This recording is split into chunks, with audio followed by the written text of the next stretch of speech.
ओम शांति। 8 अप्रैल 2024।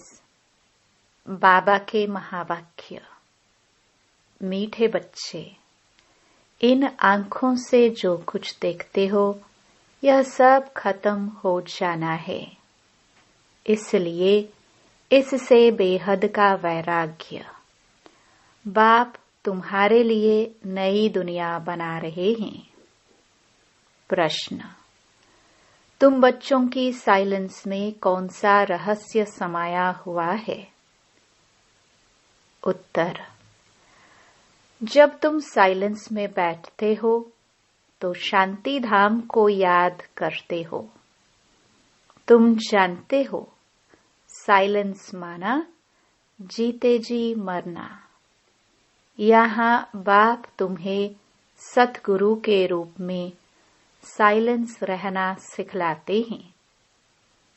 तुम साइलेंस में रह अपने विकर्मों को दग्ध करते हो। तुम्हें ज्ञान है कि अब घर जाना है। दूसरे सत्संगों में शांति में बैठते हैं, लेकिन उन्हें शांति धाम का ज्ञान नहीं है। ओम शांति। मीठे मीठे सिखिलदे रूहानी बच्चों प्रति शिव बाबा बोल रहे हैं। गीता में है श्री कृष्ण बोले, लेकिन है शिव बाबा बोले। श्री कृष्ण को बाबा नहीं कह सकते। भारतवासियों को मालूम है कि पिता दो होते हैं, लौकिक और पारलौकिक।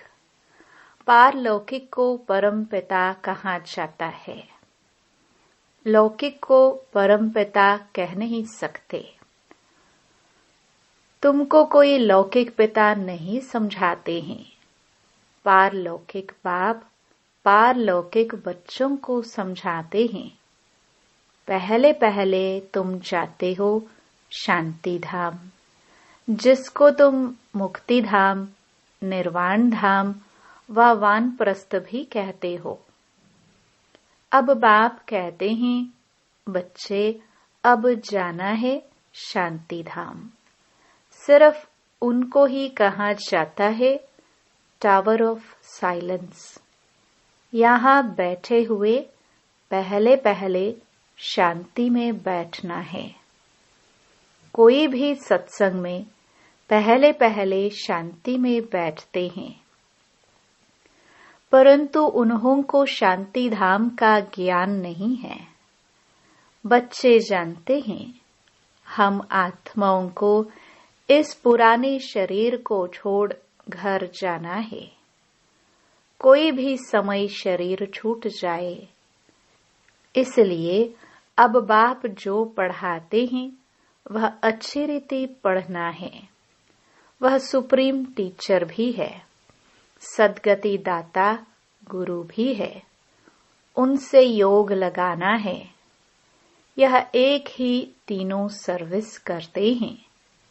ऐसे और कोई एक तीनों ही सर्विस नहीं कर सकते। यह एक बाप साइलेंस भी सिखलाते हैं। जीते जी मरने को साइलेंस कहा जाता है। तुम जानते हो हमको अब शांति धाम घर में जाना है। जब तक पवित्र आत्माएं नहीं बनी है, तब तक वापस घर कोई जा न सके। जाना तो सबको है, इसलिए पाप कर्मों की पिछाड़ी में सजाएं मिलती हैं, फिर पद भी भ्रष्ट हो जाता है। मानी और मोचरा भी खाना पड़ता है, क्योंकि माया से हारते हैं। बाप आते ही हैं माया पर जीत पहनाने, परंतु गफलत से बाप को याद नहीं करते। यहाँ तो एक बाप को ही याद करना है। भक्ति मार्ग में भी बहुत भटकते हैं। जिसको माथा टेकते उनको जानते नहीं। बाप आकर भटकने से छुड़ा देते हैं। समझाया जाता है, ज्ञान है दिन, भक्ति है रात। रात को ही धक्का खाया जाता है। ज्ञान से दिन अर्थात सत्युग त्रेता, भक्ति माना रात द्वापर कलयुग। यह है सारी ड्रामा की ड्यूरेशन। आधा समय दिन, आधा समय रात। प्रजापिता ब्रह्मा कुमार कुमारियों का दिन और रात। यह बेहद की बात है। बेहद का बाप बेहद के संगम पर आते हैं। इसलिए कहा जाता है शिवरात्रि। मनुष्य यह नहीं समझते कि शिवरात्रि किसको कहा जाता है। तुम्हारे सिवाय एक भी शिवरात्रि के महत्व को नहीं जानता, क्योंकि यह है बीच। जब रात पूरी हो, दिन शुरू होता है। इसको कहा जाता है पुरुषोत्तम संगम युग। पुरानी दुनिया और नई दुनिया का बीच। बाप आते ही हैं पुरुषोत्तम संगम युगे युगे। ऐसे नहीं युगे युगे। सत्युग त्रेता का संगम, उसे भी संगम युग कह देते हैं। बाप कहते हैं यह भूल है। शिव बाबा कहते हैं मुझे याद करो तो पाप विनाश होंगे। इसको योग अग्नि कहा जाता है। तुम सब ब्राह्मण हो, योग सिखाते हो पवित्र होने लिए। वे ब्राह्मण लोग काम चिता पर चढ़ाते हैं। उन ब्राह्मणों और तुम ब्राह्मणों में रात दिन का फर्क है। वह है कुख वंशावली, तुम हो मुख वंशावली। हर एक बात अच्छी रीति समझने की है।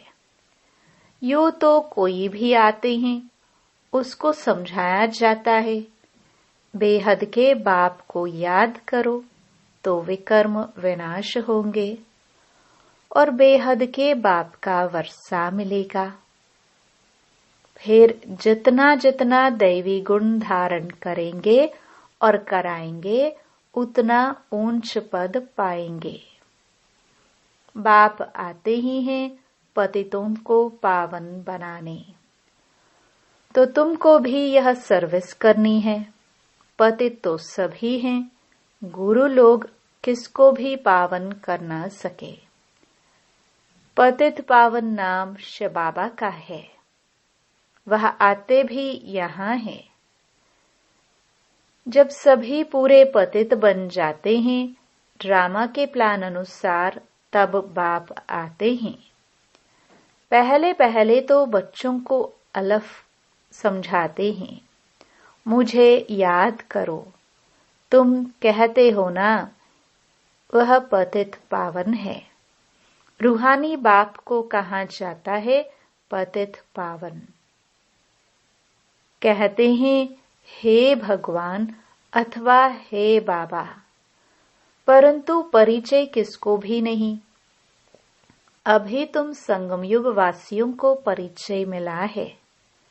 वह है नरकवासी। तुम नरकवासी नहीं हो। हाँ, अगर कोई हार खाते तो एकदम गिर पड़ते हैं कि कमाई छट हो जाती है। मूल बात है पतित से पावन होने की। यह है ही विशेष दुनिया। वह है वाइसलेस दुनिया, नई दुनिया, जहाँ देवताएं राज्य करते हैं। अभी तुम बच्चों को मालूम पड़ा है, पहले पहले देवता ही सबसे जास्ती जन्म लेते हैं। उसमें भी जो पहले पहले सूर्यवंशी हैं, वह पहले आते हैं। 21 पीढ़ी वर्षा पाते हैं। कितना बेहद का वर्षा है, पवित्रता, सुख, शांति का। सत्युग को पूरा सुखधाम कहा जाता है। त्रेता है सेमी, क्योंकि 2 कला कम हो जाती हैं। कला कम होने से रोशनी कम होती जाती है। चंद्रमा की भी कला कम होने से रोशनी कम हो जाती है। आखिरीन बाकी लकीर जाकर बचती है। नील नहीं होता है। तुम्हारा भी ऐसे है, नील नहीं होते। इसको कहा जाता है आटे में नमक। बाप आत्माओं को बैठ समझाते हैं। यह है आत्माओं और परमात्मा का मेला। यह बुद्धि से काम लिया जाता है। परमात्मा कब आते हैं? जब बहुत आत्माएं अथवा बहुत मनुष्य हो जाते हैं, तब परमात्मा मेले में आते हैं। आत्माओं और परमात्मा का मेला किस लिए लगता है? वह मेले तो मैले होने के लिए हैं। इस समय तुम बागवान द्वारा कांटे से फूल बन रहे हो। कैसे बनते हो? याद के बल से। बाप को कहा जाता है सर्वशक्तिमान। जैसे बाप सर्वशक्तिमान है, वैसे रावण भी कम शक्तिमान नहीं है। बाप खुद ही कहते हैं माया बड़ी बलवान है, दुस्तर है। कहते हैं बाबा हम आपको याद करते हैं, माया हमारी याद को भुला देती है। 1-2 के दुश्मन हुए ना, बाप आकर माया पर जीत पहनाते हैं। माया फिर हरा देती है। देवताओं और असुरों की युद्ध दिखाई है, परंतु ऐसे कोई है नहीं। युद्ध तो यह है, तुम बाप को याद करने से देवता बनते हो। माया याद में विघ्न डालती है, पढ़ाई में विघ्न नहीं डालती। याद में ही विघ्न पड़ते हैं। घड़ी घड़ी माया भुला देती है। देह अभिमानी बनने से माया का थप्पड़ लग जाता है। कामी जो होते हैं उनके लिए बहुत कड़े अक्षर कहे जाते हैं।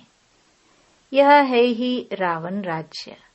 यहाँ भी समझाया जाता है पावन बनो, फिर भी बनते नहीं। बाप कहते हैं बच्चे विकार में मत जाओ, काला मोह मत करो।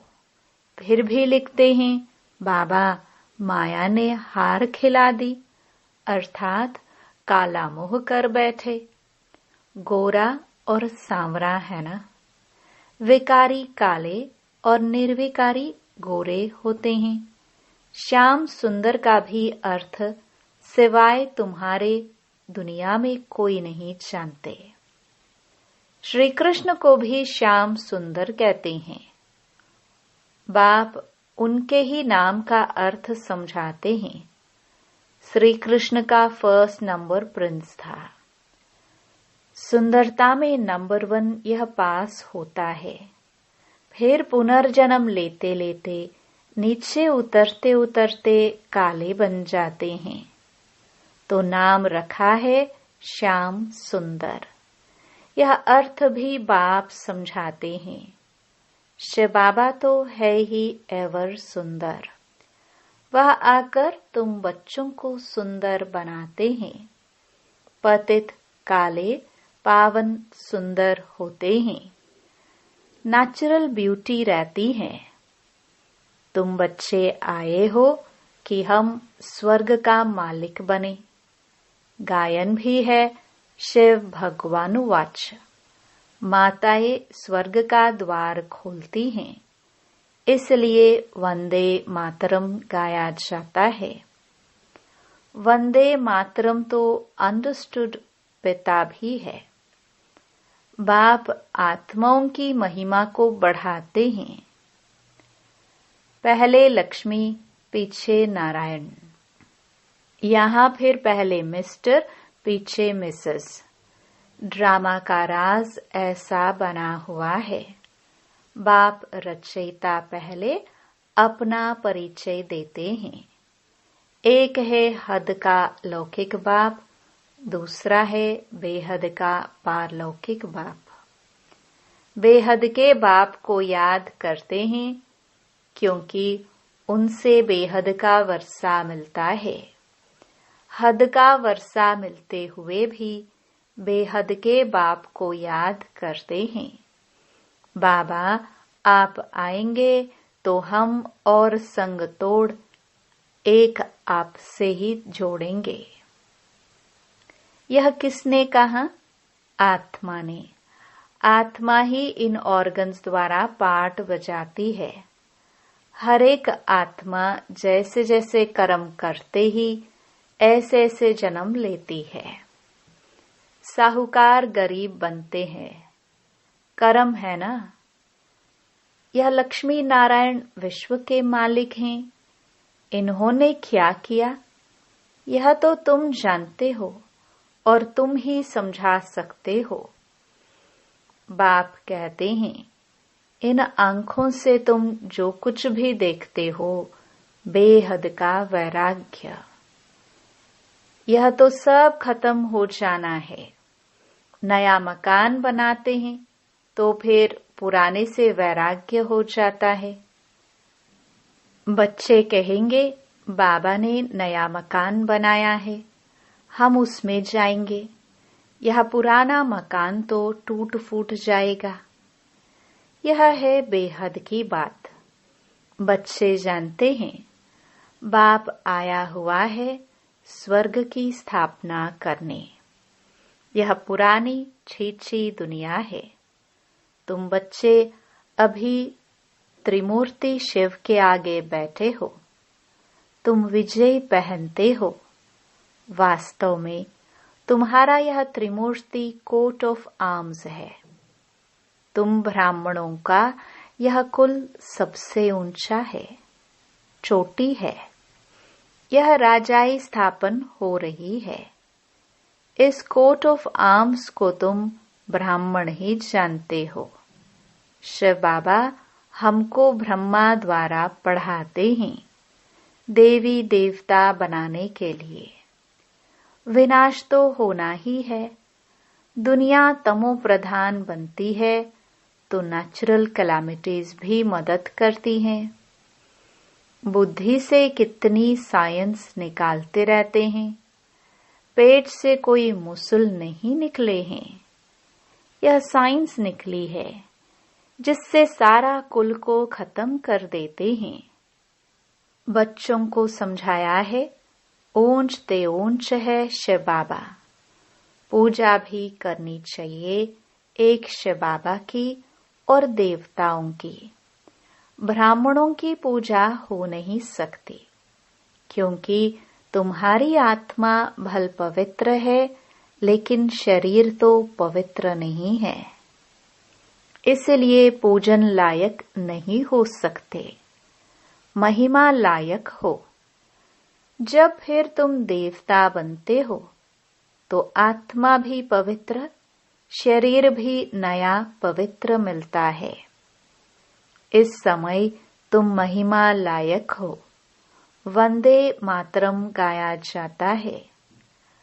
माताओं की सेना तो क्या किया, माताओं ने ही श्रीमत पर ज्ञान दिया है। माताएं सबको श्रीमत पर ज्ञान देती हैं। माताएं सबको ज्ञानामृत पिलाती है। यथार्थ रीति तुम ही समझते हो। शास्त्रों में तो बहुत कहानियां लिखी हुई है, वह बैठकर सुनाते हैं। तुम सत सत करते रहते हो। तुम यह बैठकर सुनाओ तो सत सत कहेंगे। अभी तो तुम सत सत नहीं कहेंगे। मनुष्य तो ऐसे पत्थर बुद्धि हैं जो सत सत कहते रहते हैं। गायन भी है पत्थर बुद्धि और पारस बुद्धि। पारस बुद्धि माना पारसनाथ। नेपाल में कहते हैं पारसनाथ का चित्र है। पारसपुरी का नाथ यह लक्ष्मी नारायण है। उन्हों की डिनास्टी है। अब मूल बात है रचयिता और रचना के राज को जानना, जिनके लिए ऋषि मुनि भी नेति नेति करते गए हैं। अभी तुम बाप द्वारा सब कुछ जानते हो, अर्थात आस्तिक बनते हो। माया रावण नास्तिक बनाती है। अच्छा, मीठे मीठे सिखिलदे बच्चों प्रति मात पिता बाप दादा का याद प्यार और गुड मॉर्निंग। रूहानी बाप की रूहानी बच्चों को नमस्ते। धारणा के लिए मुख्य सार। पहला, सदा स्मृति रहे कि हम ब्रह्मा मुख वंशावली ब्राह्मण हैं। हमारा सबसे ऊंच कुल है। हमें पवित्र बनना और बनाना है। पतित पावन बाप का मददगार बनना है। दूसरा, याद में कभी गफलत नहीं करना है। देह अभिमान के कारण ही माया याद में विघ्न डालती है। इसलिए पहले देह अभिमान को छोड़ना है। योग अग्नि द्वारा पापनाश करने हैं। वरदान, साधनों की प्रवृत्ति में रहते कमल फूल समान न्यारे और प्यारे रहने वाले बेहद के वैरागी भव। साधन मिले हैं तो उन्हें बड़े दिल से यूज करो। यह साधन है ही आपके लिए, लेकिन साधना को मर्ज नहीं करो। पूरा बैलेंस हो। साधन बुरे नहीं है। साधन तो आपके कर्म का योग का फल है, लेकिन साधना की प्रवृत्ति में रहते कमल पुष्प समान न्यारे और बाप के प्यारे बनो। यूज करते हुए उन्हों के प्रभाव में नहीं आओ। साधनों में बेहद की वैराग्य वृत्ति मर्ज न हो। पहले स्वयं में इसे इमर्ज करो, फिर विश्व में वायुमंडल फैलाओ। स्लोगन, परेशान को अपनी शान में स्थित कर देना ही सबसे अच्छी सेवा है। ओम शांति।